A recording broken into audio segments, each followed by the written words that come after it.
Welcome to the week 3 of the South Texas Youth Soccer curriculum. This week's topic will be passing. The warm-up will be passing through gates.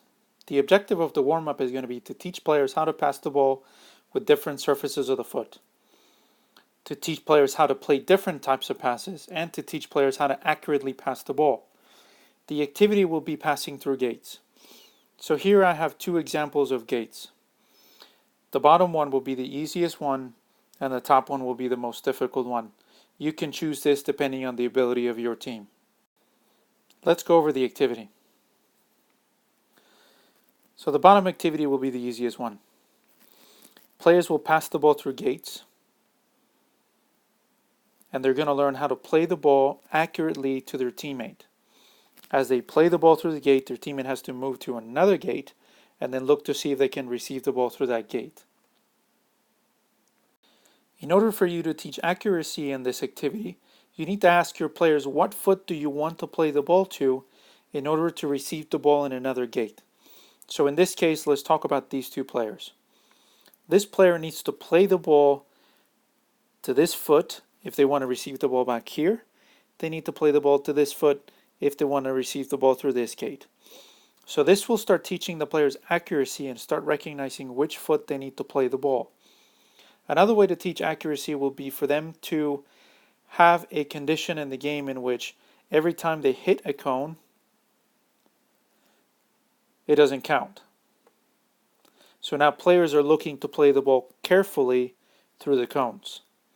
Now, as the level progresses, you want to make the gate smaller, forcing the players to play a more accurate pass.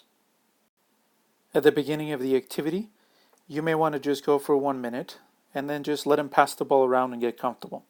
So as they dribble through and they pass the ball through, players are looking to play the ball in between any two cones that represent a gate. Teaching the players to play the ball with the inside of the foot, with the outside of the foot, with their laces, in order for them to learn how to play with different surfaces. Also, you can make it where they have to play the ball through multiple gates, and this will start teaching not only longer passes, but you can start teaching what type of passes. So in order for players to play the ball through these two gates, maybe they have to bend the ball a little bit. So now we can start teaching players a little creativity on how to play the ball in between this gate and around that gate. So now they have to bend the ball around the two gates in order to get it there. Another progression for this activity would be for the blue team to compete against the red team.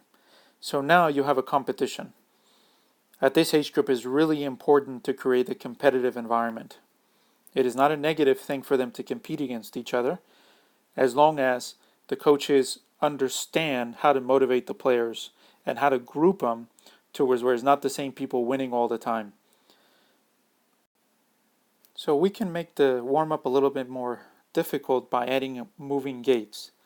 So now the blue team is passing the ball back and forth to each other, and maybe we ask the red team to hold a vest or a penny in between the two players. So now these two players, instead of looking to pass the ball through the static gates, are looking to play the ball in between moving gates. The fact that they have to keep the penny tight forces these two players to have to move together. It not only teaches passing, but also starts teaching cooperation to these two players. So now that you have moving gates, you have one gate here, one gate here, and one gate here, and the players will be holding something that represents the gate. So let's say, for example, these two players will be the red players. They're holding a vest together, and now these two players have to play the ball in between the two. These two can move around the square as long as this remains tight. The top activity would be for your more advanced players. So now the players themselves represent the gates. So as the red team passes the ball around, the gates are constantly going to change.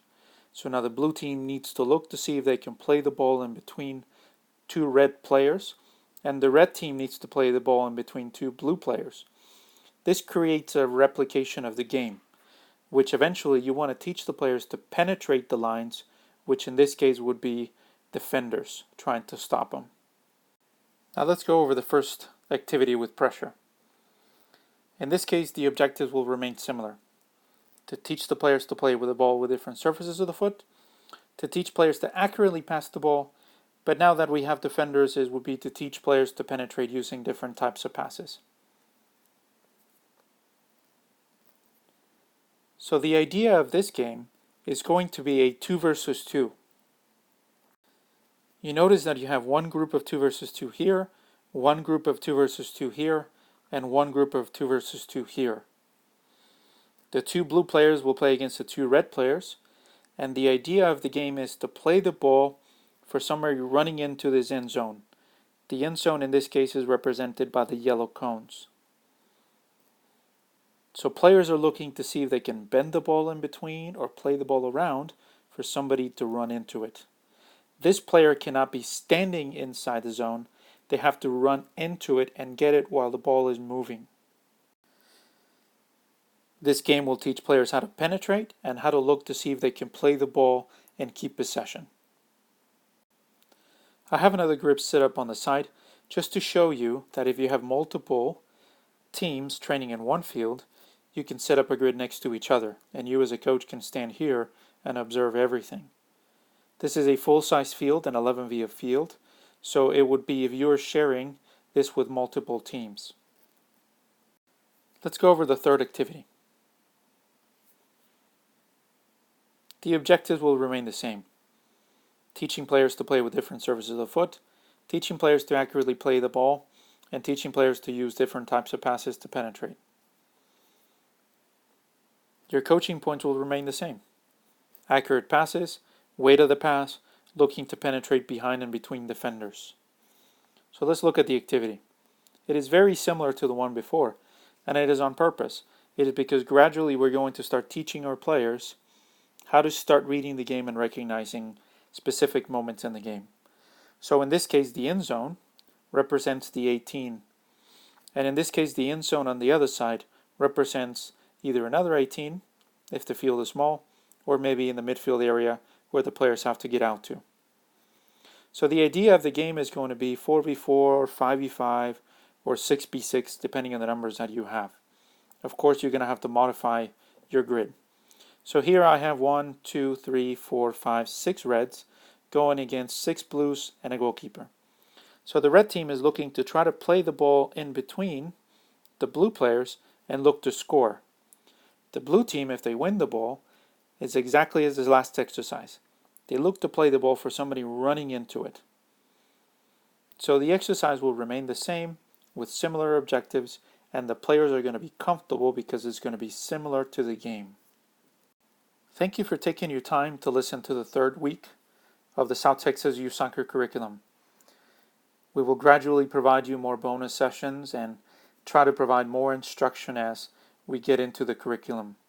This is just the beginning of the curriculum, so we are trying to give you little snapshots of what the future is going to hold. So I want to thank you for your time, and if you look forward to more sessions.